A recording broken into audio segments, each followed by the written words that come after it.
Hey everyone.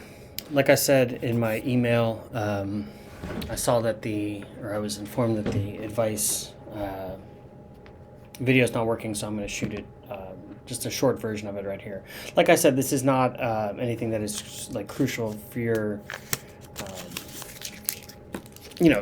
accomplishing your assignments, but I do hope it is helpful to you, at least. And this would generally be something that I would say kind of on the first real day of class to just sort of break the ice, but also to cover some things that are not on the syllabus that I think are important just on a personal level with regards to creative writing and in this class. So the first thing I'll say, so I have nine pieces of advice that you can take or leave. Although I hope you at least take them to heart a little bit. And the first one is probably the most important, which is this, is that like there's a lot of people who give a lot of advice and have a lot of sayings and adages about writing and art and creation and stuff like that. And almost none of them is true the whole time. But I will say this one is true 100% of the time in my experience. And it was given to my first graduate class poetry workshop by a poet named Ed Hirsch. And he said, I can't take you seriously as a writer unless I can take you seriously as a reader. And I think that is absolutely 100% true. I don't think there is such thing as a good quality writer who is not also a good reader. It doesn't mean you have to love reading, but it does mean that you have to do it, and you have to do a lot of it. How else are you going to learn what you can do if you don't see what other people have done and are doing contemporaneously?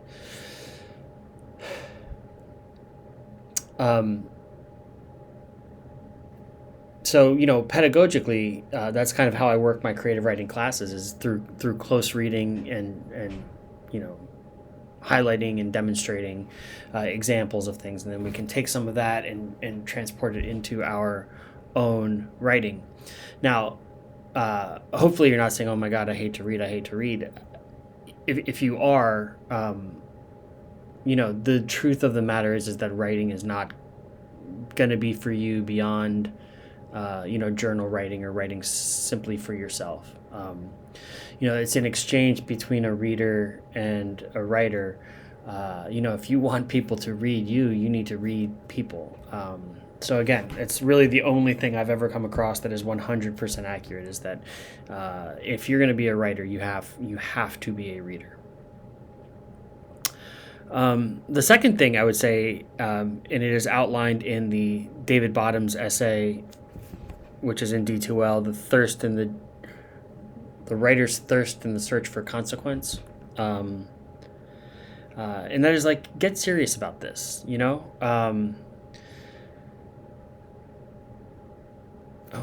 things are opening up on me. Sorry if that you couldn't see that. Anyway, get serious about this and be open to the possibility of meaning in the world. You have to sort of break through the cynicism and be able to really,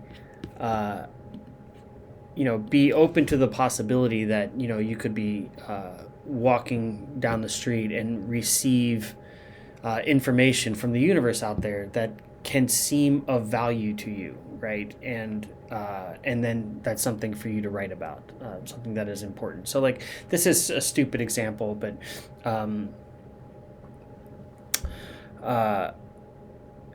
in Hunter S. Thompson's Fear and Loathing in Las Vegas, he has this great portion of the book about the 60s and what they were, and he has this phrase where he talks about looking west with the right sort of eyes, and I use that phrase with my students a lot, that artists have the right set of eyes, meaning that they can look at the world and process it differently and receive different information than the normal person. So here's just a silly example that you can hopefully makes a little bit of sense. But it was like my second year here at Clayton State, and I was walking across the quad through the library, and I saw a bee, one of the big ones, sort of hovering a few inches off the ground. And as I got closer, I saw that it was hovering over a dead bee right next to it.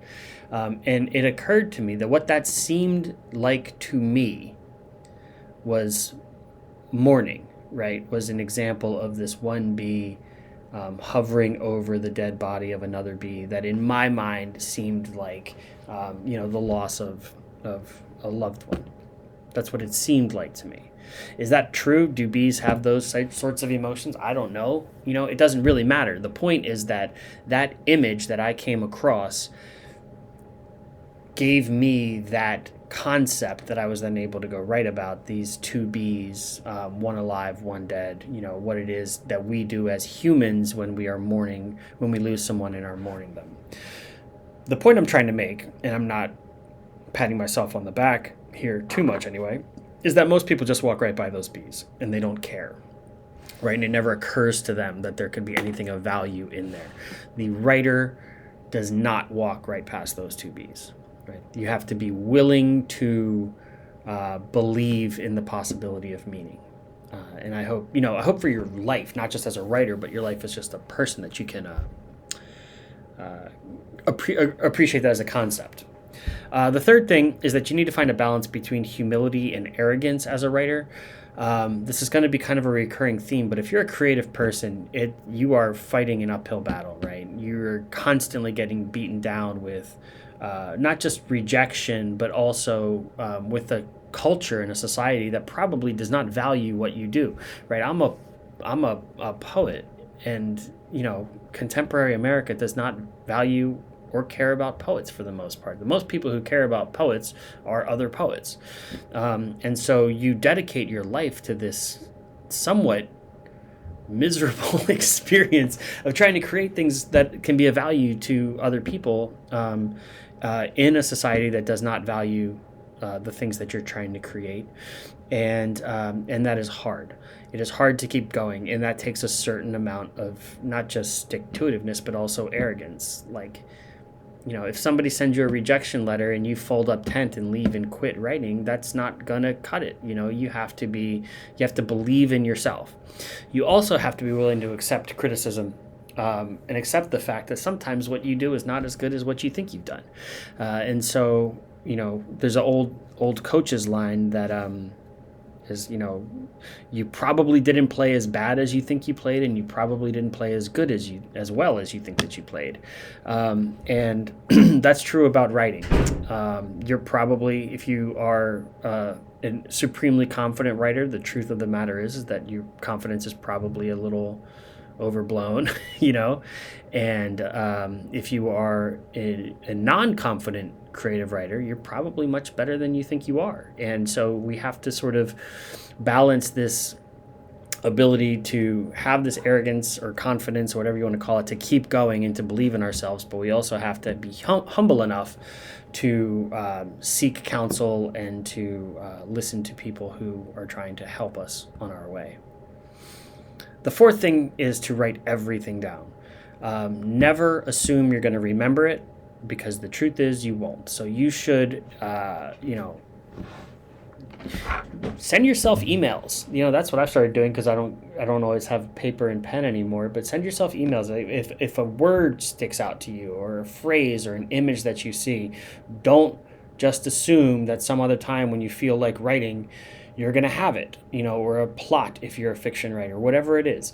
Write down the idea to remind yourself, because those things are gone, and they can disappear from our brains entirely, and that stinks, right? So you want to have some way to jot down notes and concepts and words and images and ideas, right? So write everything down and save it, because it might not work now, but it will work later, right? So don't throw anything away. Just put it in a file on your computer or whatever. Save it, write it down and save it, and then it might make sense to you and be of benefit later on. The fifth thing is, don't believe in the myth of spontaneous creation. So 5 and 6 go together. There's this idea that, inspiration strikes you and you take the pen to paper and suddenly a work of genius comes out, and that is nonsense. That never happens. If it does, it is exceedingly rare. So get rid of that idea. Spontaneous creation is kind of a joke, right? The phrase that the Romantics coined way back in the Romantic era was the spontaneous overflow of emotion recollected in tranquility. All right, that's sort of the manifesto of the Romantic poets. So a lot of people stick with that spontaneous overflow of emotion.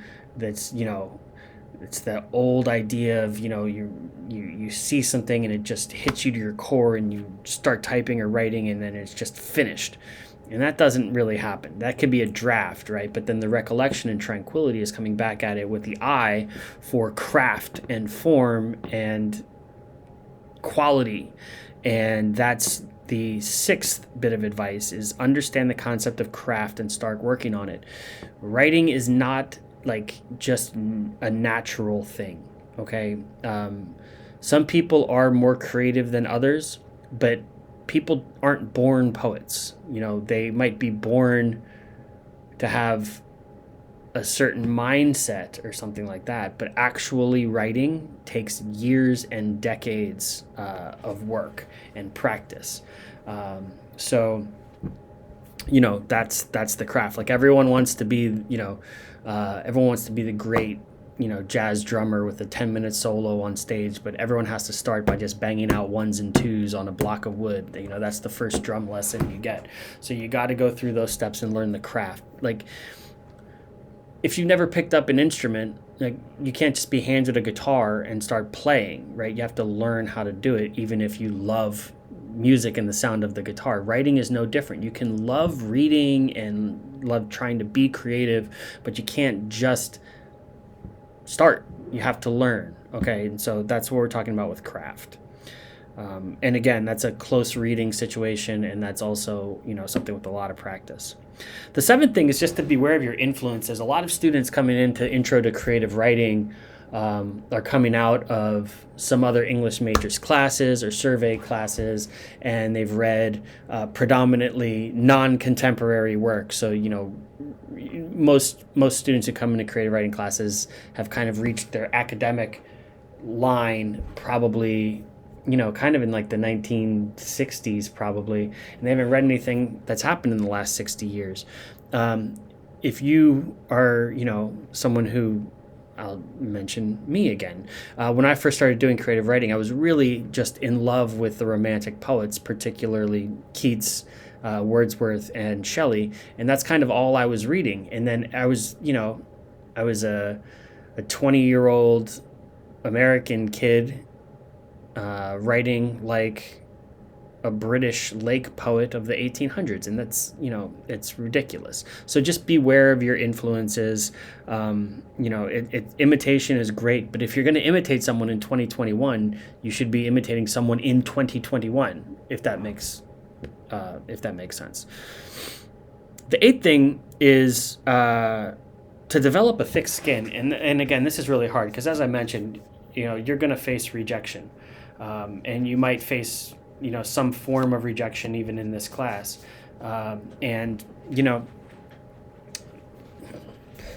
got to deal with it. That's the life of a creative person is, if I send out 20 poems and 2 of the 20 are accepted, that's a good batch for me, and I've been at this for a long time.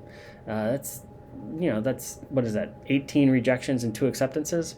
Well, that's not great, but like that's sort of what it is a lot of rejection and a little acceptance, and that little acceptance goes a long way. But if somebody says they don't, they can't publish your work, or they don't like it, or you should work on this, again, you can't just take your ball and go home. If you want to be a successful writer, you got to fight through that stuff, and that's hard because, if you get a bad grade on a research paper, that's one thing. You're upset about the bad grade, but you might not be emotionally invested in that research paper the way that you might be in some poetry that you write or a short story that you write for this class. You're going to have a personal connection to that. Hearing something's not so great can hurt, but you can't let it get you down, or at least for too long anyway. You can let it get you down for a night or two and then start working on some more stuff. There's like a... who said it? Andy Warhol, I think, said something like, just make art. And then while other people are judging your art, keep making more art. Just keep going. Don't let it stop you. And the last thing I would say, just number 9 on this, little video, is to find a solution to writer's block.